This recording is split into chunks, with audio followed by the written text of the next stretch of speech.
নমস্কার, আপনাদের সকলকে স্বাগত জানিয়ে শুরু করছি আজকের পর্বের জনমত। আমি সুজিত চট্টোপাধ্যায় রয়েছি আপনাদের সঙ্গে।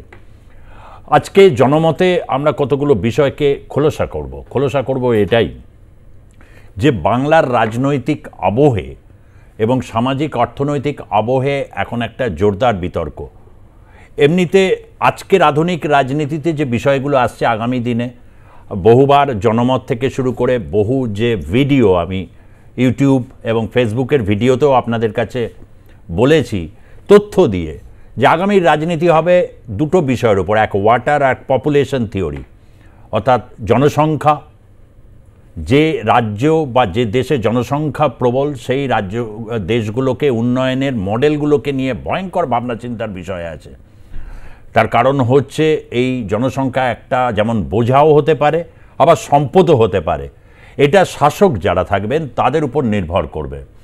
এই মুহূর্তে ক্ষণে ক্ষণে বোঝা যাচ্ছে, বিশেষ করে কলকাতা মহানগরী নিয়ে যে প্রশ্নটা উঠেছে, বহু মানুষ তাতে অনেকে রাজনৈতিক বিশ্লেষণে বলেছেন যেহেতু ভোটের ক্ষেত্রে তৃণমূল কংগ্রেসের একটা এফেক্ট হয়েছে, শহর কলকাতা, শহরাঞ্চল, শহরতলি, বহু পৌরসভার বিভিন্ন ওয়ার্ড, এগুলোর ক্ষেত্রে মধ্যবিত্ত মানুষের একটা অংশ কোথাও নারাজ, বিমুখ। শুধু দুর্নীতির প্রশ্ন নয়, রাস্তাঘাট হাঁটা যাচ্ছে না, বহু জায়গায় এরকম সরকারি জমিতে নির্মাণ এরকম গিজগিজ করছে। বোঝাই যাচ্ছে যে পুরসভা, মিউনিসিপ্যালিটি, কর্পোরেশন তারা কাজটা কি করছে, এই নিয়ে বহু প্রশ্ন এবং যা নিয়ে আর নতুন করে বলার কিছু নেই।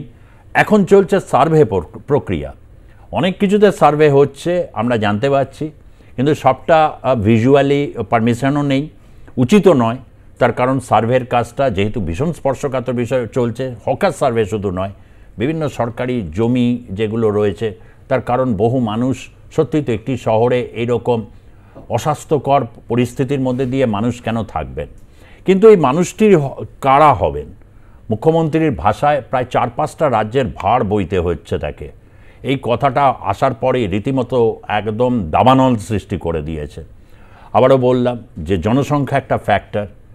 কেন ফ্যাক্টর সেটা আজকে যত বিতর্ক গড়াবে তত আমরা বিষয়টা আপনাদের কাছে তুলে ধরব। আমি প্রথমে একটি জায়গায় দেখাবো, সেটা হচ্ছে লর্ডস ল্যান্ড, মানে লর্ড বেকারির ওখানে তথ্য সংস্কৃতি দপ্তরের জায়গা রয়েছে, সামনে দিয়ে সারি সারি দোকান হয়ে গেছে, সারি সারি দোকান, আর ভেতরটা ফাঁকা, মানে জঞ্জাল জমছে। বোঝাই যাবে না বাইরে থেকে যে ভেতরে ওই যে জায়গাটি, ওই জায়গাটিকেই ইঙ্গিত দিয়েছিলেন মুখ্যমন্ত্রী, যেটি সরকারি জমি তথ্য সংস্কৃতি দপ্তরের এবং কলকাতা কর্পোরেশনের মধ্যে জুরিডিকশানে রয়েছে লর্ডস বেকারিতে। প্রথমে সেই প্রতিবেদনটাকে একটু আপনাদের কাছে তুলে ধরব। রয়েছি লর্ডসের মোড়ে, ঠিক লর্ডসের মোড়ে, সাউথ সিটি থেকে যদি লর্ডসের মোড়ের দিকে আমরা যাই, লর্ডসের মোড়ের বাঁ হাতে রাস্তার উপর থেকে দেখলে হয়তো অতটা বুঝতে পারা যাবে না, কিন্তু যদি ভিতরে আসা যায়, বাজার পেরিয়ে বাজারের পিছন দিকটায় যদি আসা যায়, দেখতে পাওয়া যাবে ঠিক আমার পিছনে যে ছবিটা দেখতে পাওয়া যাচ্ছে 29 কাটা জঙ্গল, যে জমিটা একটা সময় তথ্য সংস্কৃতি দপ্তরের জমি। কিছুদিন আগেই মুখ্যমন্ত্রী যে কথাটা বললেন, লর্ডসের মোড়ে তথ্য সংস্কৃতি দপ্তরের জমি রয়েছে যেটা দখল করা রয়েছে, আর সেই জায়গাতেই ইতিমধ্যেই আমরা রয়েছি। প্রায় 29 কাটা জমি, যে জমি ইতিমধ্যেই জঙ্গলে পরিণত হয়েছে, আর জমির চারিপাশেই গড়ে উঠেছে বাজার। যে বাজারটা বলা হচ্ছে, যারা এলাকাবাসী রয়েছেন তারা বলছেন যে এই বাজারটা প্রায় তারা বসছেন 10 বছর, 15 বছর, কেউ কেউ 20 বছরেরও বেশি সময় ধরে এখানে রয়েছেন। 17 বছর, 16-17 বছর। আপনার আগে কে বসতো? আমাদের আগে আমাদের মামা কাকা জ্যাঠারা বসতো। তখন কি এখন যেরকম এরকম বাঁধানো দোকান এরকম ছিল? তখন আরও ভালো ছিল। হ্যাঁ, একবার তো ভেঙে দিয়েছে, তারপরে আবার আমরা পিছন দিয়ে ভালো করে নতুন করে বসলাম। বলা হচ্ছে যে এই যে দোকানপাট, পুরো বাজার যেটা রয়েছে, এটা তথ্য সংস্কৃতি দপ্তরের জমিতে রয়েছে। জানতেন এটা আগে? আমরা কিছু জানতাম না। এখানে 40 বছর ধরে আছি। এই বাজার কি আগে এইরকমই ছিল, বাঁধানো, নাকি অন্যরকম ছিল এই বাজার? না, এরকমই বাঁধানো ছিল, এরকম বাজার বাঁধানো ছিল। ওরা যখন 2004 में ভাঙলো, আবার বসলাম, আবার বানালাম। হ্যাঁ, তারপরে আবার ফির শুনছি কি ভাঙবে ভাঙবে এরকম কথা। 2004-এ সিপিএমের রাজ ছিল যখন জ্যোতিবাবু, হ্যাঁ ওনার সত্তা ছিল, ওনার ভেঙেছে। এখন বলা হচ্ছে যে তথ্য সংস্কৃতি দপ্তরে জমি রয়েছে পিছনে, তার সামনেই বাজারটা তৈরি হয়েছে। এই বিষয়ে জানতেন আগে থাকতে?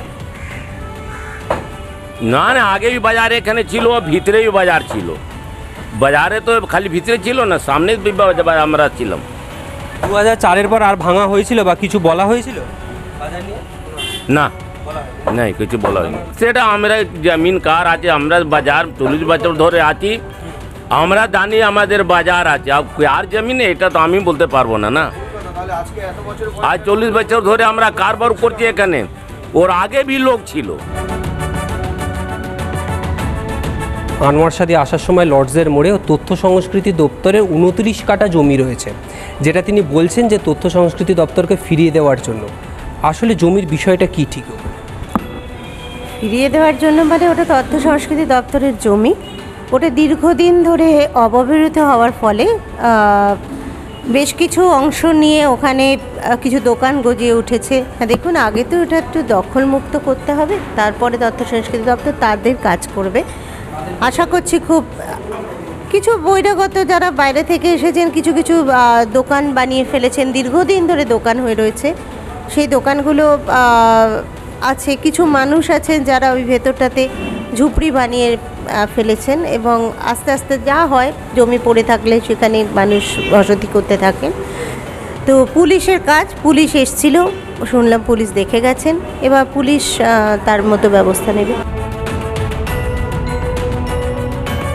তিনি যে কথাটা বলছেন যে এই জমি তথ্য সংস্কৃতি দপ্তরের জমি, সে তারা চাইছেন, সরকারের তরফ থেকে চাওয়া হয়েছে, সরকার কোনো মতেই বা কলকাতা পুরসভা কোনোভাবেই এখানে হস্তক্ষেপ করতে পারবে না, যেহেতু এটা সরকারের জমি, তথ্য সংস্কৃতি দপ্তরের জমি।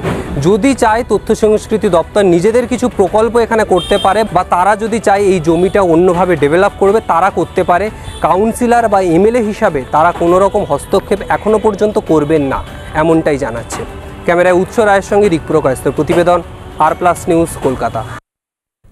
আমি কলকাতা কর্পোরেশনের মধ্যেই এই লর্ডস মোড় খুব বিখ্যাত জায়গা, একটু এগোলেই দূরদর্শনের অফিস, গালফ গ্রিন, তাই এটা দেখালাম। কিন্তু দেখুন, আর বাঘাযতীনে আর কয়েকদিন এইভাবে চলতে তাহলে পুকুর বলে আর কিছু থাকবে না। যেভাবে বোঝানো হচ্ছে দিনে দুপুরে লোকজন পাশ দিয়ে চলেও যাচ্ছে, স্কুটি চালিয়ে নানাভাবে দেখছেও না, তার কারণ হচ্ছে দেখার পরিস্থিতিও নেই। এটা বড় পুকুর, আস্তে আস্তে কিন্তু ওখানে ডাই করা হয়েছে, এবার নিয়ে গিয়ে বাকি অংশে ফেলা হচ্ছে। দিনে দুপুরে এটা বাঘাযতীনে হচ্ছে ওয়ার্ড, এটা ওয়ার্ড আপনাদেরকে জানাচ্ছি, 102 নম্বর ওয়ার্ড। এটা 102 নম্বর ওয়ার্ডে দেখতেই পাচ্ছেন যে দিনে দুপুরেই এটা হচ্ছে।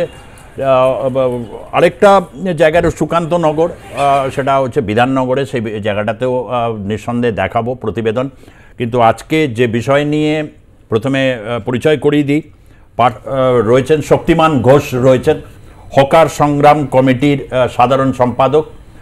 হকার সংগ্রাম কমিটি ভারতবর্ষের সব রাজ্যেই রয়েছে বৃহত্তম সংগঠন হকার সংগঠন হিসাবে, এবং শক্তিমান ঘোষ বিভিন্নভাবে তিনি হকার বিষয়টা এবং আগামী দিনে যে সার্ভে হচ্ছে সমস্ত বিষয় তার কাছ থেকে জেনে নেব, কারা হবে নতুন হকার বা বহিরাগত যে ইস্যুটা হয়েছে বিভিন্ন রাজ্য থেকে, মূলত বিহার, ঝাড়খণ্ড, কারণ সার্ভেরই সময় এই কথাগুলো আসছে, বিহার, ঝাড়খণ্ড, উত্তরপ্রদেশ, বিভিন্ন জায়গা থেকে এসে এই যে জায়গাগুলোর একটা নাম হচ্ছে, এই বিষয়গুলো জানবো। এবং রয়েছেন গোপাল সরকার, ভারতীয় জনতা পার্টির মুখপাত্র গোপাল সরকার, আইনজীবীও তিনি একজন, এবং তার কাছ থেকে বিভিন্নভাবে আমরা জানতে চাইব। এবং পার্থপ্রতিম রায় রয়েছেন, নর্থ বেঙ্গল স্টেট ট্রান্সপোর্ট কর্পোরেশনের তিনি চেয়ারম্যান, প্রাক্তন সাংসদ কুচবিহারের এবং তৃণমূল কংগ্রেসের মুখপাত্র।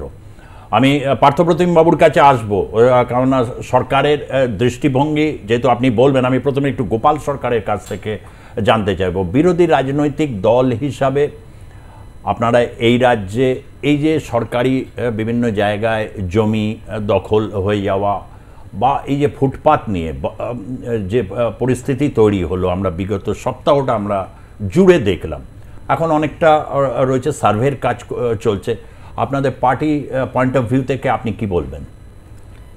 দেখুন, মানুষ অনেক আশা করে তৃণমূল কংগ্রেসকে এখানে নিয়ে এসেছিল। 34 বছরে বামফ্রন্ট, তার যে অরাজকতা সেটা পরিবর্তন হবে, কিন্তু বাস্তবে পরিবর্তনটা হয়নি, বরঞ্চ উল্টো আরও বেড়েছে।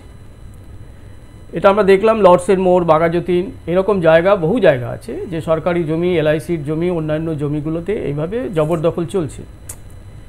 যে সরকার চলছে, সরকার সম্পূর্ণরূপে ব্যর্থ। কেননা এই গত নির্বাচন গেল, তার আগের নির্বাচনে আমরা লক্ষ্য করলাম, আমরা জানতাম যে রিফিউজি এখানে নতুন করে শুরু হচ্ছে। রিফিউজি কথাটা এসেছিল যে জানে বাঁচবার জন্য, ধর্মকে রক্ষা করবার জন্য তারা এক দেশ থেকে আরেক দেশে আসতো। কিন্তু পশ্চিমবঙ্গে গত 4টি নির্বাচনের পর আমরা লক্ষ্য করলাম নতুন করে রিফিউজি হচ্ছে এই রাজ্যের মধ্যে ডিউ টু ভায়োলেন্স। নির্বাচনের পরে যে ভায়োলেন্স, সেই ভায়োলেন্সের জন্য নতুন করে সবাই কলকাতা কেন্দ্রিক হয়ে আসছে। সারা গ্রাম জুড়ে যে অশান্তিকর তৈরি হচ্ছে, মানুষকে তাড়িয়ে দেওয়া হচ্ছে, মেরে দেওয়া হচ্ছে, বহু খুন হচ্ছে। অন্য রাজ্যগুলো হয় না, কেবলমাত্র এই পশ্চিমবঙ্গেতেই হয়। পশ্চিমবঙ্গে এমনিতেই ঘনত্ব না, এর সাথে বলছি যে পশ্চিমবঙ্গে এমনি জনঘনত্ব সবচেয়ে বেশি, এবং এই জনঘনত্বের পরিমাণ যদি আপনি ধরতে চান তাহলে এশিয়ার মধ্যেও কলকাতা এমন একটা জায়গা আছে যেখানে যত সংখ্যক মানুষের বসবাস করা উচিত তার থেকে অধিক সংখ্যক মানুষ এখানে এসে, মানে ওভার ক্রাউডেড কলকাতা। এখন কলকাতার যে মিউনিসিপ্যাল অ্যাক্ট অনুযায়ী কলকাতাকে পরিষ্কার রাখতে হবে। তার জন্য কলকাতার যারা বাসিন্দারা, তারা কলকাতাকে, কেএমসিকে তারা ভোট দিয়েছেন এবং সেখানে নির্বাচিত করেছেন মেয়রকে। মেয়রের আলাদা একটা দায়িত্ব আছে। তার সাথে সাথে কেন্দ্রে, এই রাজ্যে এই সরকারেরই সরকার আছে, এই দলেরই সরকার আছে। তাদের দায়িত্ব হচ্ছে যে টোটাল রাজ্যের যে মানুষকে সম্পূর্ণভাবে সমস্ত দিক থেকে তাদের যে রাইটসগুলো সেগুলো দিতে হবে। যেটা আপনি দেখালেন যে দীর্ঘ 40 বছর ধরে চলছে। এটা আমাদের লয়ের ভাষাতে এটাকে আমরা কাস্টমারি ল বলি, যে আমার বাবা ওখানে করে গেছে, তার অধিকার আমার ফলছে। বাবার আগে আমার ঠাকুরদাদা করেছে, কি দাদা কাকারা করেছে। এবং সমস্ত জায়গায় গ্রাম অঞ্চলে আমরা একটা কমন ল আছে, যেটাকে আমরা লোকাল ল বলি। এই লোকাল লকে আমরা মান্যতা দিয়ে কিন্তু ম্যাক্সিমামটা চলে। সুতরাং এই local law, common law, customary law, তার সঙ্গে যে মিউনিসিপ্যালিটি অ্যাক্ট যেটা আছে, যে মিউনিসিপ্যালিটি শুধুমাত্র মিউনিসিপ্যালিটির লোকগুলোকেই দেখবে, বাকি লোককে দেখবে না, তাদের তাড়িয়ে দাও, তারা বহিরাগত। আরে বহিরাগত কোথা থেকে? শহরের বাইরে যে মানুষ, তারা তো নানান কারণের জন্য কলকাতাতে আসছে। সকালবেলা কলকাতা অভিমুখী যে যানগুলো আসে, যে ট্রেনগুলো আসে, লক্ষ লক্ষ মানুষের ভিড় আমরা দেখি, এবং সন্ধ্যের সময় তারা যখন ফিরে যায় সেরকম লক্ষ লক্ষ মানুষ ফিরে যায়। তো এখানে দাঁড়িয়ে সরকারের যে নিয়ন্ত্রণ ব্যবস্থা, সরকার যেটা করা উচিত। আপনি বলছেন তারা কোথা থেকে আসছে? তারা বাংলার মানুষ। বাংলার মানুষ কেন? অনেকে তো বাংলাও বলতে পারে না। আমি এখানে অনেকে দেখছি বাংলার মানুষ হলে তো সে বাংলাটা জানবে। আমার কথা হচ্ছে যে যদি ধরুন কুচবিহার জেলা থেকে আসছে, বা ধরুন নদিয়া থেকে আসছে, সেটা একরকম ব্যাপার। আবার ধরুন বাইরে থেকে বহিরাগত বলতে একটু পার্টিকুলার হিন্দি ভাষাভাষী মানুষকেই দেখা যাচ্ছে বেশি। এটা আমি কোনো রকম বিদ্বেষ বা কোনো রকম, আমি যা ফ্যাক্ট, আপনি দেখছেন যাদের সাথে বলছেন তাদের মধ্যে হিন্দি টোনে মানে রয়েছে দীর্ঘদিন থাকতে থাকতে, এটা রয়েছে। কিন্তু এইটার চাপটা তো বেশি হচ্ছে, যে এই যে তার মানে বিহার, উত্তরপ্রদেশ এবং ঝাড়খণ্ড, এই জায়গা থেকে এরকম আছে। সার্ভে রিপোর্ট বেরোলে ওটা বোঝা যাবে। শক্তিমানদার কাছেও আমি এই প্রশ্নটা রাখবো। এটা কি বলছেন আপনি? বলছেন যে বিভিন্ন জেলা থেকে আসছে, এই কথাটা বলছেন। দেখুন, এই যে সার্ভে রিপোর্টের কথা বললেন, ইন্টারন্যাশনাল সার্ভেতে যেটা আছে যে ভারত, আজকে পৃথিবীতে এমন কোনো দেশ নেই যেখানে বাঙালি নেই। সেখানে বাঙালি পাড়া গড়ে উঠেছে, বাঙালি এলাকা গড়ে উঠেছে, সমস্ত জায়গা আছে। এবং ভারতবর্ষের অন্যান্য রাজ্যগুলোতেও কিন্তু বাঙালি অধ্যুষিত অঞ্চলগুলো আছে। তার মানে প্রচুর মানুষ কিন্তু বাংলা থেকে তারা বিভিন্ন কারণে তারা চলে গেছে। সুতরাং কিছু মানুষ যদি বাইরে থেকে বাংলায় আসে, সেটা সংখ্যাটা অত্যন্ত নগণ্য। এই সংখ্যা আপনি কোন তথ্য বা ডেটার উপর বলছেন? আমি ডেটা আপনাকে দিয়ে দেবো, ডেটা আমি পাঠিয়ে দেবো। আমি একটু শক্তিমান বাবুর কাছে আমি একটু পরে আসি। আমি একদম পার্টিকুলারলি হকার সমস্যাটা নিয়ে একটু দীর্ঘক্ষণ আপনার সাথে একটু প্রশ্ন করতে হবে। আমি একটু পার্থপ্রতিম রায়ের কাছে আসবো। এটা খুব আনইউজুয়াল লেগেছে, কেননা 2011-র আগে বা 2011-র পর তৃণমূল কংগ্রেসের নেত্রী সুপ্রিমো তিনি যখন বলছেন 4-5টা রাজ্যের ভার বহিরাগত, এবং অনেক জায়গা আছে যে সেখানে সত্যিই বাংলা শোনা যায় না, মানে এমন একটা সময় আসবে হয়তো বাংলা ভাষাটাই শোনা যাবে না, এরকম অনেকগুলো জায়গা আছে। পার্টিকুলারলি এইভাবে বলছেন, তখন শঙ্কা জাগে বই কি, যেহেতু আমি নিজে বাংলা ভাষায় সাংবাদিকতাটা করি, আমার দর্শক বাংলার মানুষ বেশি, সেই কারণে এই প্রশ্নটা। এইরকম একটা পরিস্থিতি, এটাকে আগে টের পাওয়া যায়নি, না হঠাৎ এই কোনো নির্দিষ্ট কারণের ভিত্তিতে এই ধরনের বক্তব্য আসছে? কি স্ট্যান্ড পয়েন্ট তৃণমূল কংগ্রেসের? যেমন মমতা বন্দ্যোপাধ্যায় যেটা বলেছেন সেটার সঙ্গে এ ধরনের সোকল্ড বহিরাগত বলতে আমরা যে শব্দবন্ধ বুঝি সেটার সঙ্গে কোনো মিল নেই। তিনি যেটা বলতে চেয়েছেন যে একটা সময় সার্ভে হয়েছিল যে হকাররা কোন কোন নির্দিষ্ট জায়গায় বসবে, কারা বসে আছে, তাদের একটা পরিসংখ্যান আছে। তার থেকে সংখ্যাটা কিছু কিছু জায়গায় বেড়ে গিয়েছে, কিছু কিছু জায়গায় তারা তাদের লাইন ক্রস করে তাদের ডালা নিয়ে বসছে বা সামগ্রী নিয়ে বসছে। এই বিষয়গুলোকেই তিনি বহিরাগত হিসাবে চিহ্নিত করেছেন যে এরা কারা, যারা যে ভিডিওগ্রাফি করা রয়েছে, যে সার্ভেটা করা রয়েছে, তার বাইরের মানুষজনগুলো কারা দোকানপাট নতুন করে বসিয়েছে। এই জায়গাটাকে তিনি বহিরাগত বলেছেন। তার এসেন্সটা ছিল এটার সঙ্গে আমরা যে কথা বলবার চেষ্টা করছি বা অনেকে যেটা ব্যাখ্যা করবার চেষ্টা করছে সেটা ভুল। মমতা বন্দ্যোপাধ্যায় লোকসভা নির্বাচন পরবর্তী সময় দীর্ঘদিন প্রশাসনিক বৈঠক করেননি। তিনি পরপর এক লপ্তে কয়েকটি প্রশাসনিক সভা করেছেন। প্রথম সভায় তিনি মন্ত্রী এবং প্রশাসনিক সমস্ত আধিকারিকদের নিয়ে বৈঠক করেছেন। দ্বিতীয় পর্যায়ে তিনি পৌরসভা কেন্দ্রিক একটা প্রশাসনিক সভা করেছিলেন। সেই প্রশাসনিক সভায় তিনি পৌরসভার বিভিন্ন দিক নিয়ে আলোচনা করেছেন, পানীয় জল, ড্রেনেজ সিস্টেম থেকে শুরু করে পরিষ্কার পরিচ্ছন্নতা, জবরদখল মুক্ত, এবং সেই সঙ্গে হকার প্রসঙ্গ নিশ্চিতভাবে এসেছে। এবং সেটাকে জবরদখল মুক্ত কার্যকরী করতে গিয়ে কোথাও কোথাও আমরা লক্ষ্য করেছি যে এক দুদিন কিছু কিছু হকার এর জায়গা বা ফুটপাতের কিছু জায়গাতেও তুলে দেওয়ার একটা পরিস্থিতি তৈরি হয়েছে দু একটা জায়গায়। কিন্তু মমতা বন্দ্যোপাধ্যায় কখনো হকার উচ্ছেদ এই কথাটি তিনি বলেননি।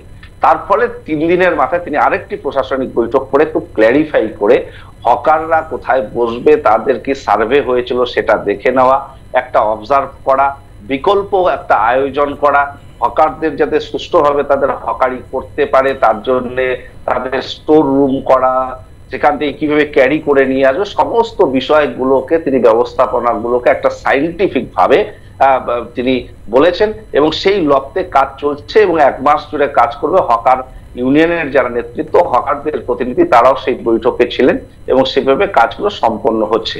জবরদখল একটা সমস্যা, এটা সর্বত্র, কলকাতাও যেমন রয়েছে, বাইরেও রয়েছে। সরকারি বেশ কিছু জমি জবরদখল হয়েছে, কেউ কেউ দখল করে নেওয়ার চেষ্টা করছে। সেগুলোকে কিন্তু মুক্ত করার একটা প্রয়াস গভর্নমেন্ট নিয়েছে, কারণ গভর্নমেন্ট একটা ল্যান্ড ডেটা ব্যাংক তৈরি করেছে। তার উপর ভিত্তি করে জেলা ধরে ধরে, ব্লক ধরে ধরে, মহকুমা ধরে ধরে এই তথ্য আসছে এবং সেই তথ্যের ভিত্তিতে সেই জায়গাগুলো চিহ্নিতকরণ, সেখানে জবরদখল হলে সেগুলোকে সরকারি প্রশাসনিক ভাবে মুক্ত করার একটা প্রসেস চলছে। এটা করতে গিয়ে কিছু কিছু জায়গায় দীর্ঘদিন ধরে কিছু হাট বাজার বসে আছে, সেগুলোকে কিভাবে বিকল্প জায়গায় নিয়ে যাওয়া যায় এবং সরকারি জায়গাকে দখল মুক্ত করা যায় তার ব্যাপারেও প্রশাসন একটা বিশেষ চিহ্নিতকরণ করার ব্যবস্থা করছে। এটা মমতা বন্দ্যোপাধ্যায়ের সরকারের একটা রুটিন কর্মসূচি। তবে এই তরফে যে কর্মসূচি হয়েছে একটা স্পেশাল ড্রাইভ। বেশ, আমি পার্থপ্রতিম বাবু যেটা বলেন এই রেসটা ধরি, মানে তার শেষ অংশের রেসটা ধরে, যে অনেক জায়গায় সরকারি জায়গায় জবরদখল হয়েছে, যেগুলো রয়েছে তাদেরকে বিকল্প জায়গায় হয়তো অনেক সময় দেখি দোকানপাটও করে দেওয়া হয়, আবার ওই জায়গায় লোক এসে বসে যায়। মানে প্রায় 35 বছর ধরে রোটেশনে এই ছবিটা আসছে। যারা ধরুন সরকারি জমিতে এইরকমভাবে যারা বসে, তারাও কি আপনাদের কাছে হকার হিসাবেই তারা চিনেন না জবরদখলকারী? প্রথমত এটা বুঝতে হবে যে হকার হয় কেন মানুষ। যখন জীবনে সব রাস্তা বন্ধ হয়ে যায় তখন সে হকার হতে বাধ্য হয়। রাষ্ট্র যদি আমার জীবিকা রুটি কাপড় মকানের দায়িত্ব নিত তাহলে আমাকে ফুটপাতে বসতে হতো না। কারণ একজনও পাবেন না যে নিজের ইচ্ছেতে ফুটপাতকে ব্যবহার করছেন, তার রুজি রুজির জন্য তাকে বাধ্য হয়ে, কারণ একটা ফুটপাতে বসার আগে 1000 বার ভাবে। তার কারণ ফুটপাতের পর সে 2টো রাস্তা খোলা আছে, ভিখারি নয়তো অ্যান্টি সোশ্যাল। ফুটপাতের পর হকারির পর আর কোনো রাস্তা খোলা নেই। অথচ এরা বসে শুধুমাত্র তার নিজের পেট নয়, অর্জুন সেনগুপ্ত রিপোর্ট অনুযায়ী ভারতবর্ষে অসংগঠিত শ্রমিকদের সামাজিক সুরক্ষার উপরে যে সেন্ট্রাল গভর্নমেন্ট কমিটি করেছিল, সেই রিপোর্ট যখন তিনি পার্লামেন্টে রাখেন তখন গোটা দেশ দেখেন দেশ আগে যায়নি। কারণ 77%, 80 কোটি মানুষের পারচেসিং পাওয়ার অনলি 20 রুপিস। অর্থাৎ ওই 2008, 9, 10 হিসেবে 20 টাকা নিয়ে একজন মানুষ সে আনঅর্গানাইজ সেক্টরে ওয়ার্কার হতে পারে, সে তখন হকারের কাছে আসে, অন্য কেউ না। ফলে আজকে যখন সে বসছে, অনেক জবরদখলকারী বলা হতো। আজকে আমি বলি 98-এ জাস্টিস কুলদীপ সিং তিনি বলেছেন ফুটপাত শুধুমাত্র জনতার চলার নয়, যারা দীর্ঘদিন ফুটপাতে ব্যবসা করছে তার ইকুয়াল রাইটস আছে, রিজনেবল রেস্ট্রিকশন ইমপ্লিমেন্ট করতে হবে। তারপর 2014-এর যে আইন এবং তার আগে 2004-এর প্রথম পলিসি, 2009-এর পলিসি, মডেল অ্যাক্ট, 2014-এর আমার street vendor protection of livelihood, regulating of street vending 2014-এ বলছে আমার অধিকার। অর্থাৎ ফুটপাতে জনগণের চলার অধিকার ছিল। যেই মুহূর্তে পার্লামেন্ট থেকে আইন করলো, সে আইনে আমার অধিকারও এস্টাবলিশড হলো।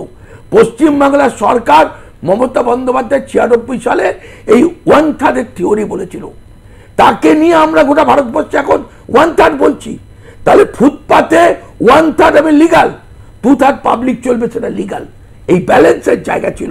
ফলে আজ জবরদখলকারী নয়, যে জায়গাটা আপনাকে বুঝতে হবে না, জবরদখলকারীটা আসছে মানে ফুটপাত, হ্যাঁ সেটা তো স্পেসিফিক।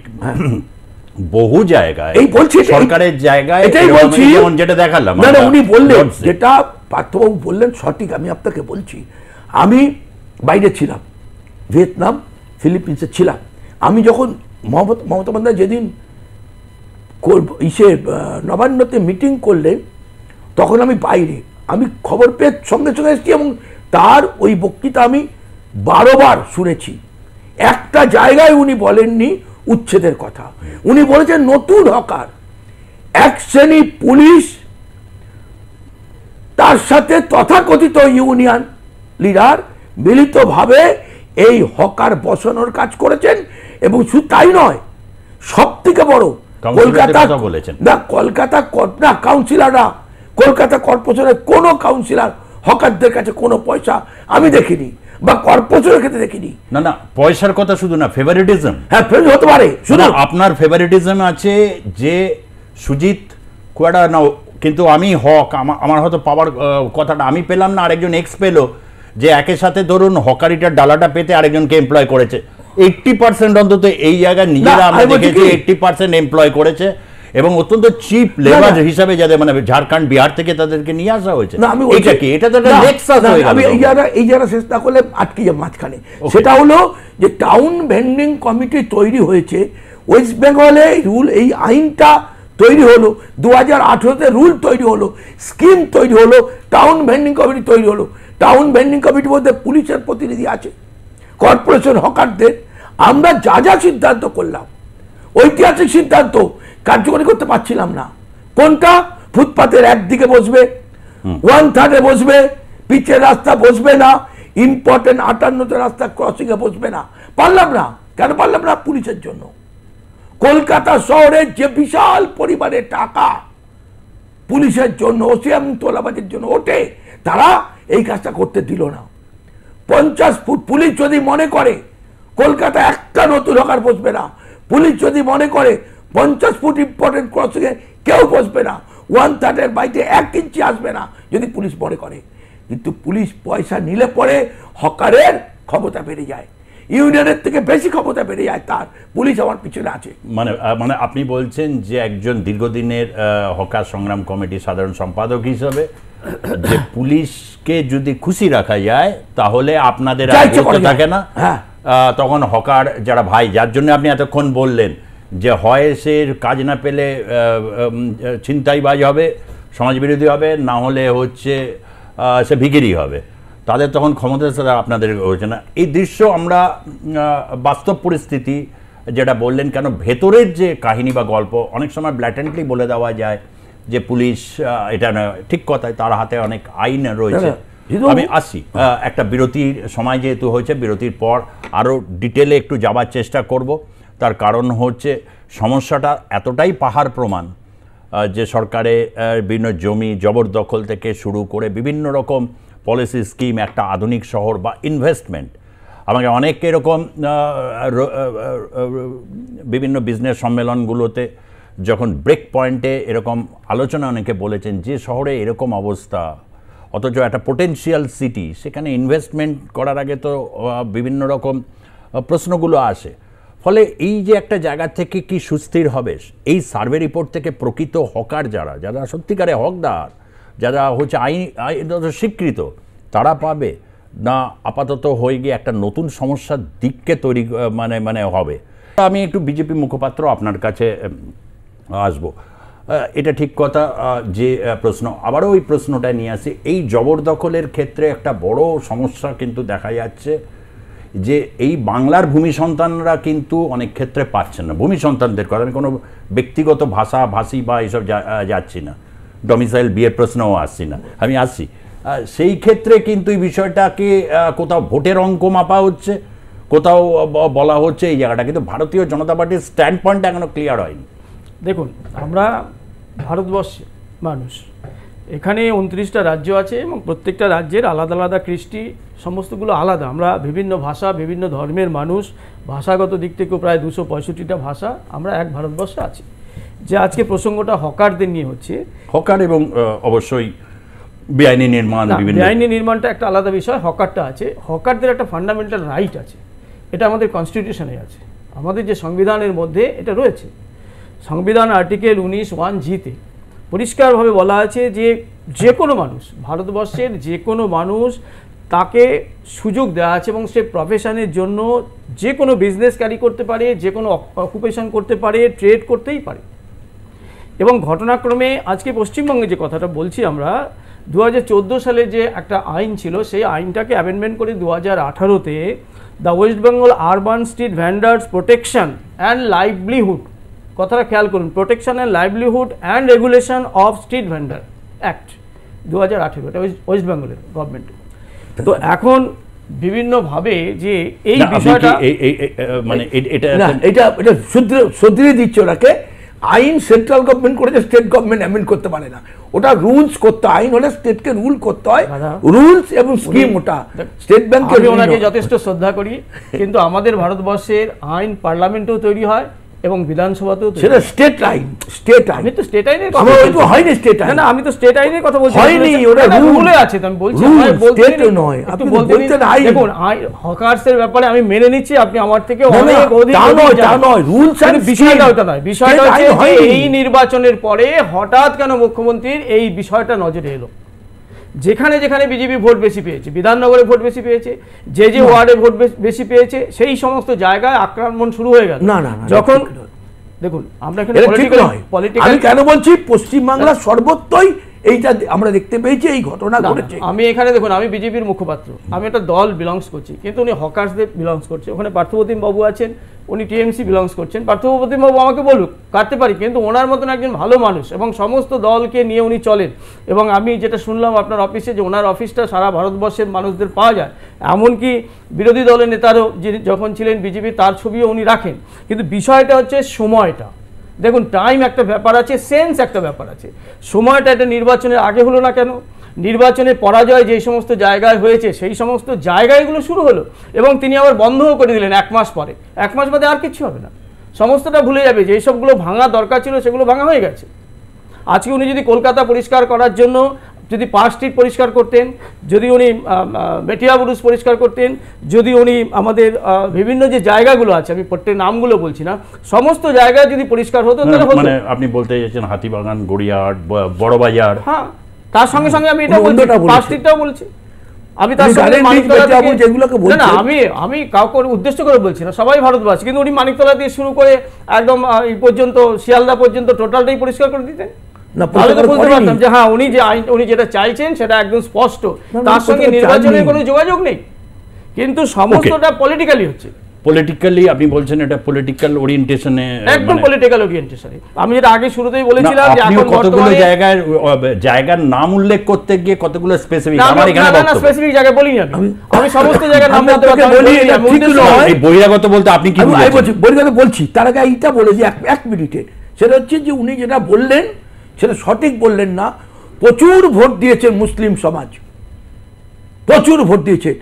আজ পর্যন্ত আমার এই 59 ইয়ার্স আমি এই আন্দোলনের সাথে আছি, কোনোদিন দেখিনি কেউ পারেনি রাজাবাজার আপনার চাঁদনি, যেখানে ঢোকা যায় না, চাঁদনি এবং খিদিরপুর খালি করেছেন, যে অপারেশন সানশাইন হয়নি কোনোদিন, এটা করতে পেরেছেন। দেখুন এই জায়গার নামগুলো আমি বলতে চেপে ধরতেন, আমি বলিনি, আমি এটাই বলছি সমস্ত জায়গাতে করা উচিত ছিল। না গোপাল বাবু, আপনি একটা জিনিস আমি যেটা বলতে চাই, আমি কিন্তু প্রথমে আমি বলছি উনি যেটা বলছেন যে ভোটের জন্য, তাহলে সব থেকে বেশি মানুষ যে ভোট দিয়েছে তাদেরকে উনি করেছেন, এই সাহস দেখিয়েছেন। আমি আমার কাছে সবথেকে বেশি আমি চুপ করেছিলাম, আপনার সময় আপনি যে কোশ্চেনটা করেছেন, আমি একটু যে কোশ্চেনটা করেছেন আপনি আমাকে, বইটা কত, আমি বলি আপনাকে, উনি ক্লিয়ার করেছেন ওনার পার্টি স্ট্যান্ড। আমার কাছে যদি বলে, আমি হকারদের মধ্যে, এটা স্ট্যাটিস্টিক করলে দেখা যাবে যে হকারদের মধ্যে হিন্দি ভাষাভাষী লোক কমেছে। একটা সময় আমাদের ওপার বাংলা থেকে যারা এসেছিলেন, সেই সমস্ত হিন্দু বাঙালিরা, তারা গড়িয়াহাট, শিয়ালদা, এই তো এর পরবর্তীকালে যারা ছিল তারা ইউপি বিহার টিয়ার ছিল, বাঙালিরা ফুটপাতে বসতে লজ্জা পেত। কিন্তু আফটার 80-র পর থেকে আজকে আমাদের বাঙালি হকারের সংখ্যা যদি হিসেব করেন তাহলে 60%-এর বেশি এই জায়গা। কিন্তু মমতা বন্দ্যোপাধ্যায় যে জায়গাটা বলতে চেয়েছেন, কলকাতা আমরা মাইনরিটি, সেই মাইনরিটি হকারদের জন্য নয়, সে মাইনরিটি প্রচুর বড় লোক আমাদের নিম্ন মধ্যবিত্ত মানুষের জায়গাগুলোকে টাকার জোরে কিনে নিয়ে তাকে বনগায় পাঠিয়ে দিয়েছেন। কলকাতায় মাইনরিটি, সেই জায়গাটা দেখুন। আমার ঐতিহ্য, আমার বাঙালির গর্ব, ঐতিহ্য, সেই সবটাই আমার ক্রাইসিস হচ্ছে, আইডেন্টিটি ক্রাইসিস। একটা তো ক্রাইসিস আছে বলে মুখ্যমন্ত্রী বলেছেন। আমি কোনোদিন, আমি বিরোধী নেত্রীকে 84 সাল থেকে তার রাজনৈতিক পদক্ষেপ আমি উইদাউট মানে টেকিং এনি টেলিপ্রম্পটার আমি বলে দিতে পারবো আজকে টাইম অবধি আমি কোনোদিন এই শব্দ শুনিনি তার কাছে। কারেক্ট। একটা ক্রাইসিসে না পড়লে কোনো রাষ্ট্রনায়ক, কোনো রাষ্ট্রনেতা বা নেত্রী তার মুখ থেকে এগুলো বেরোতে পারে না। আমি একটু পার্থপ্রতিম বাবুর কাছে আসছি। পার্থপ্রতিম বাবু, এই যে এটা ঠিক কথা, বাম আমলেই কলকাতা শহরের ডেমোগ্রাফিক কম্পোজিশনস নিয়ে বলতে গিয়ে এই রাজ্যে বাংলাভাষী মানে কলকাতা শহরে সংখ্যালঘু, আমি শক্তিমান বাবুর সাথে একমত, কারণ স্ট্র্যাটেজি বহুদিন আগে টাটা ইনস্টিটিউট অফ ফান্ডামেন্টাল রিসার্চের মানে একটা রিসার্চ ছিল বিভিন্ন জায়গায় এটা হচ্ছে। এটা তো একটা দিক, কিন্তু সংকটের একটা আরো একটা দিক নিম্ন মধ্যবিত্ত বাড়িগুলো, সেটা তো একটা দিক। সেখানে তো আইনগত রয়েছে, অনেকে তো ডিসপ্লেসড হচ্ছে, চলে যাচ্ছে, পুশব্যাক হচ্ছে কলকাতা শহর থেকে বা বিভিন্ন জায়গা থেকে। তো সরকারি জমিতে বেআইনি নির্মাণ বিভিন্ন জায়গায় হচ্ছে, আপনার বিশেষ করে বিধাননগরে, সুকান্তনগরে, এই যে জায়গাগুলো থেকে হচ্ছে, কোথাও কি একটা ক্রাইসিসের মধ্যে গিয়ে আমরা দাঁড়াচ্ছি? আমি আপনাকে পার্টির মুখপাত্র হিসাবে কিন্তু মানে বলতে বলবো, কিন্তু প্রশ্নটা হচ্ছে যে আমাদের সামগ্রিক একটা জাতির আজকে একটা ক্রাইসিসের জায়গা থেকে এই প্রশ্নটা রাখছি। বলুন। দেখুন, ক্রাইসিস তো কোথাও একটা হয়তো হচ্ছে, এটা ডেমোগ্রাফিক যে ডিভিশন থেকে বা পরিসংখ্যান থেকে কিছুটা উপলব্ধি করা যাচ্ছে। আপনারা এ ধরনের ক্রাইসিস উপলব্ধি করা বা এই ধরনের ক্রাইসিসের পরিপ্রেক্ষিতে আগামী দিনে যে কোনো আইন তৈরি হবে না, এটাও কিন্তু বলা যায় না। কারণ একটা সময় আপনারা দেখেছেন যেভাবে বনবাসী, মূলবাসী, আদিবাসী, তপশিলীদের জমি আগ্রাসন হচ্ছিল বা আগ্রাসী ভাবে বিভিন্ন ভাবে দখল হয়ে যাচ্ছিল, সেটা নিয়ে কিন্তু অ্যাক্ট তৈরি হয়েছে যে মূলবাসী, জনবাসী, এসটিদের জমি ক্রয় বিক্রয়ের ক্ষেত্রে অনেক বিধি নিষেধ আরোপ করা বা এইভাবে নেওয়া যায় না, এই ধরনের আইন তৈরি হয়েছে, কঠোর আইন তৈরি হয়েছে। আগামী দিনে অদূর ভবিষ্যতে এ ধরনের কোনো যদি চিন্তা ভাবনা কখনো কারো মনে এসে থাকে, সেটাও হয়তো অসম্ভব কিছু নয়। তবে আমরা মনে করি যে কসমোপলিটন যে কনসেপশন, আমরা যে বিশ্ব বাংলার কনসেপ্ট বলছি, সেই জায়গায় দাঁড়িয়ে বা ভারতবর্ষের সংবিধান আমাদের যেটাকে বলে যে সর্বত্র সকলে যে কোনো জায়গায় বসবাস করতে পারে, যেতে পারে, কিন্তু কোথাও আগ্রাসন হচ্ছে কিনা, জোর করে তুলে দেওয়া বা জোর করে দখল করার মানসিকতা থাকছে না, আইনকে বুড়ো আঙুল দেখিয়ে অন্য কোনো উপায় করা হচ্ছে কিনা, এটা দেখা এই মুহূর্তে অত্যন্ত জরুরি, যেটা মমতা বন্দ্যোপাধ্যায় মাননীয় মুখ্যমন্ত্রী তার প্রশাসনিক দৃষ্টিভঙ্গি থেকে প্রশাসনিক সর্বোচ্চ যে বিষয়গুলোকে কাজে লাগিয়ে তিনি সেই কাজটা করতে চাইছেন।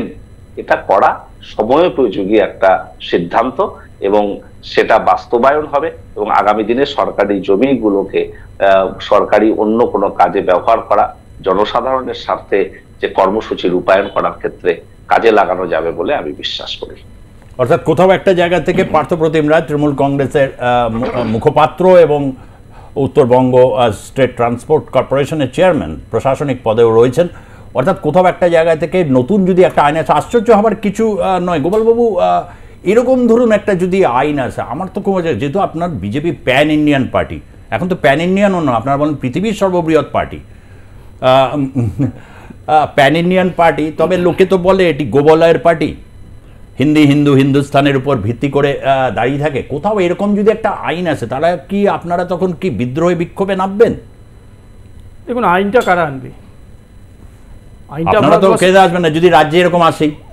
রাজ্যে তো বিভিন্ন রাজ্যে বিভিন্ন ধরনের রাজ্য সংক্রান্ত প্রাদেশিক আইন তারা সেটা করে রেখেছে, কিন্তু সারা ভারতবর্ষের ক্ষেত্রে পার্লামেন্টে এই ধরনের আইন আসবে বলে আমার মনে হয় না। কেননা ভারতবর্ষ সবার, যেটা পার্থপ্রতিমবাবু একটা জায়গায় বলেছেন, খুব সুন্দর বলেছেন, কিন্তু উনি বলতে বলতে গিয়ে একটা জায়গায় টার্ন নিয়ে নিলেন যে আইনটাকে সামনে রেখে মুখ্যমন্ত্রীর যা করা উচিত, কিন্তু মুখ্যমন্ত্রী ভাষণে, আজকাল দেখছি তো উনি ভাষণে অনেক কিছু স্লিপ অফ টাং বলে দিচ্ছেন।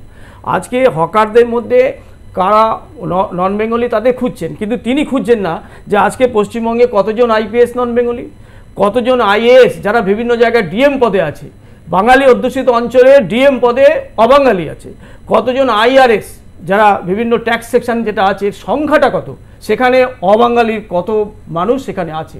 এবং শুধু তাই নয়, বিহার থেকে মানুষ আসাগুলো যেটা আমরা বর্তমানে দেখছি যে যেভাবে তারা বিহারকে কেন্দ্র করে টোটাল এডুকেশন জগৎটা, এডুকেশনের সিনারিটা বদলে যাচ্ছে এবং মানুষ আতঙ্কিত হয়ে যাচ্ছে যে আজকে বিভিন্ন জায়গায় বিভিন্ন পোস্টে যে সমস্ত মানুষগুলো আছে তাদের সার্টিফিকেট নিয়ে প্রশ্ন দাঁড়িয়ে যাচ্ছে, ডাক্তারদের সার্টিফিকেট নিয়ে প্রশ্ন দাঁড়িয়ে যাচ্ছে।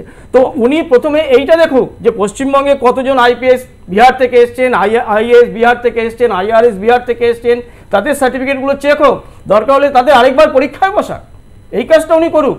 আজকে হকারদের মধ্যে উনি কি করে নেবেন? উনি নেবেন কি করে? আসুন, উনি এভাবে উনি সব পারেন।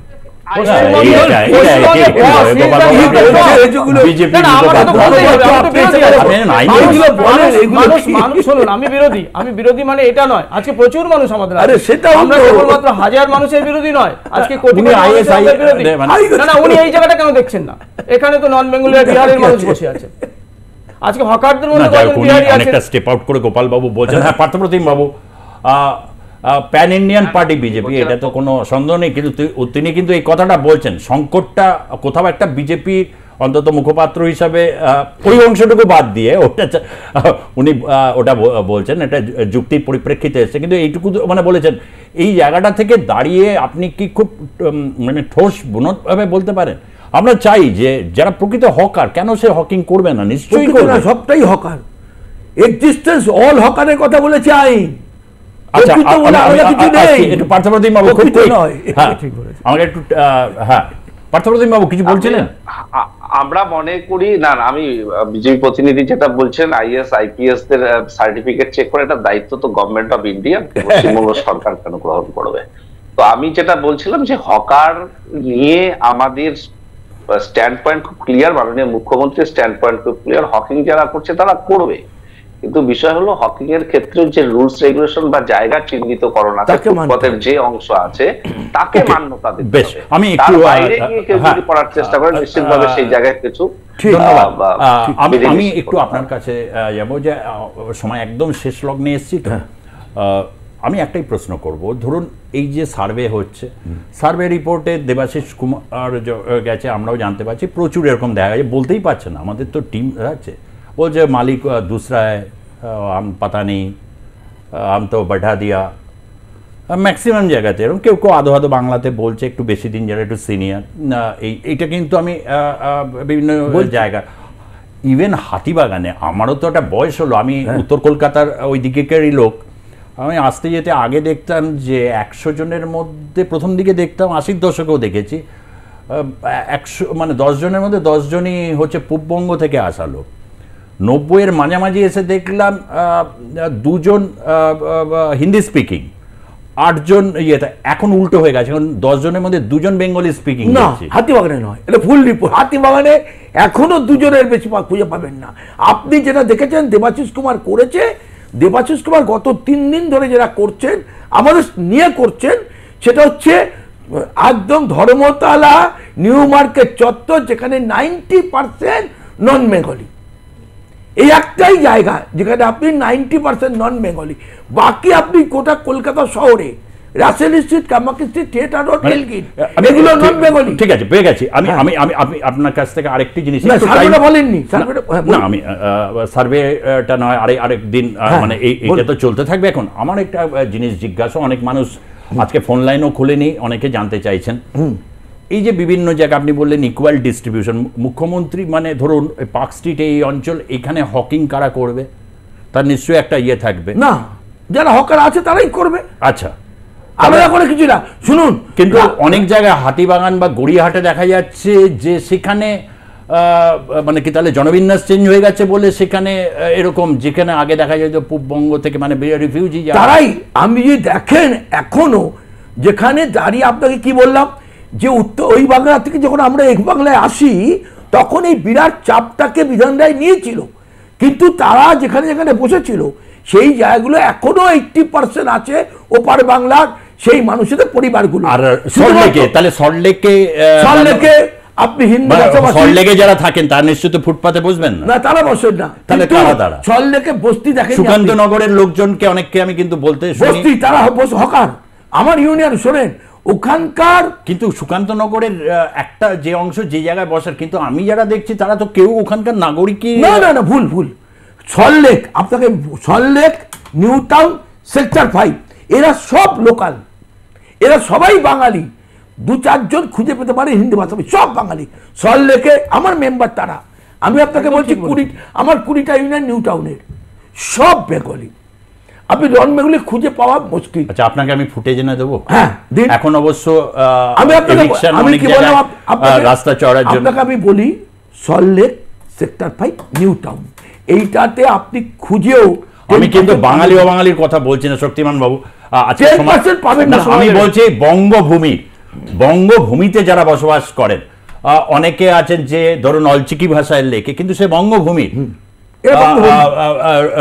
বিভিন্ন রয়েছে, বিভিন্ন উত্তরবঙ্গের জেলা থেকে দেখতে চাই, বিভিন্ন জায়গা থেকে সেই কলকাতায় বর্ণময় শহর, মানে সেখান থেকে তারা লাইভলিহুড ইয়ে করছে, কিন্তু সেটা হচ্ছে না। না, আপনি বলছেন না, আপনাকে যদি সময় থাকতো আমি স্ট্যাটিস্টিক দিয়ে বলতাম আপনাকে যে হিন্দি ভাষাভাষী হকার কমেছে। আপনাকে আমি চ্যালেঞ্জ করি, এটার জন্য একদিন আমরা মানে এটা নিয়ে প্রচুর রিউমার চলছে বাজারে রিউমার চলছে। গোপাল বাবু, আজকে সময় এক সেকেন্ড, মানে জাস্ট 30 সেকেন্ড একটা কথা বলছি। দেখুন, সমস্ত জায়গায় প্যান ওয়ার্ল্ডে সোশ্যাল ট্রান্সফরমেশন হচ্ছে, যেটা বাংলাতে চাষির ছেলে চাষ করবে, হকারের ছেলে হকারি করবে, এইখানে অনেক পরিবর্তন হয়েছে এবং শিক্ষা এবং অন্যান্য স্কোপ, অল ইন্ডিয়া স্কোপ, কেন্দ্রীয় সরকারের স্কোপ, রাজ্য সরকারের স্কোপ, এটা হয়েছে। সে কারণে আপনি যেটা বলছিলেন বারেবার ডালা ভাড়া, যে না, আমি এই আজকে এই প্রসঙ্গটা একটু রাখছি 30 সেকেন্ড, এটা আপনি মানে কমপ্লিট হবে না, কারণ এই বলতে বলতে একটা শব্দ নিয়ে আমি একটু বলে নিই। চাষি বা কৃষক, হকিং, কৃষক কিন্তু অনেকটা হচ্ছে পরম্পরাগত শিক্ষা। আমাদের দেশে যেমন পরম্পরাগত যেমন চিকিৎসা পদ্ধতি আছে, এগুলো জানা যায় না যে কিভাবে বংশানুক্রমিকভাবে পরম্পরাগতভাবে চলে, ফলে ওটার সাথে হকারদের থার্ড জেনারেশন 50% হকারি করবে না, করছে না। একদম রাইট। এবং আমি বলছি, একদম লিখে দিচ্ছি আমি আপনাকে, সেই ডালাটা কোথায় যাচ্ছে এইগুলো নিয়ে অনেকের, আমি আজকে প্রথমে ক্ষমা চেয়ে নিচ্ছি, অনেকে ফোন করতে চেয়েছেন, পিসিআর থেকে আমাকে বলছেন, অনেকে ফেসবুক কমেন্ট করেছেন, কাউন্টটা নিতে পারলাম না, কারণ এইটা নিয়ে একটা বড় কিছু 1 মাস পরে এই নিয়ে আরও বেরোবে, বর্ষাকাল আসছে, এরপর পুজোর মরশুম আছে, তার আগে সমস্যার একটা কমপ্লিট সমাধান একটা নিঃসন্দেহে হবে এবং ভবিষ্যতে এই বিষয়টাকে লাইভলিহুডের প্রশ্নে অনেক বেশি সিরিয়াস হতে হবে। তার কারণ একজন পাচ্ছে আরেকজন পেল না, এইটা নিয়ে কিন্তু সমাজে একটা অশান্তি ধুমায়িত হয়, যেটা যে কোনো অশান্তি ধুমায়িত হলে 10% হলে বাকি 70% রিউমার ছড়িয়ে এটা একটা বড় আকার ধারণ করে নেয়। কারণ আমরা যারা ফিল্ডে জার্নালিজম করি বা বিভিন্ন ক্ষেত্রে এই টক শো আমরা হোস্ট করি, আমরা কিন্তু এই সমস্যাগুলো দেখা যায় যে কেউ অঝরে কেঁদে যাচ্ছে, অঝরে কাঁদছে, আর কেউ কেউ গালি দিচ্ছে রীতিমতো দেখলেঙ্গে। এই জিনিস সবটা রয়েছে আর সবটা রেকর্ড করা রয়েছে। সার্ভে রিপোর্ট বেরোক, তারপর নিশ্চয়ই একটার পর একটা আমরাও আমাদের যে জায়গাগুলোতে আমরা প্রশ্ন করব, আপনাদের থেকে প্রশ্ন পেলেই নিঃসন্দেহে আমরা এগিয়ে যাব। ধন্যবাদ জানাবো আজকে শক্তিমান ঘোষ। আগামী দিনেও আপনার সাথে নিশ্চয়ই বারবার দেখা হবে। গোপাল সরকার, আপনাকে বিশেষভাবে ধন্যবাদ জানাতে চাই। এই সমস্যাটাকে আপনি যেভাবে আর কি তুলে ধরলেন, এবং পার্থপ্রতিম রায়, আপনাকেও বিশেষভাবে ধন্যবাদ যে আপনি বাংলার একটি চমৎকার একটি জায়গা থেকে আপনি আমাদের সঙ্গে স্কাইপে যোগদান করে আপনার মূল্যবান বক্তব্য তুলে ধরলেন। আপনাকেও ধন্যবাদ জানাই। ধন্যবাদ আপনাদেরকেও যারা দেখলেন আজকের পর্বের জনমত। দেখতে থাকুন আর প্লাস নিউজ, সবার আগে সবার পাশে। ধন্যবাদ, নমস্কার।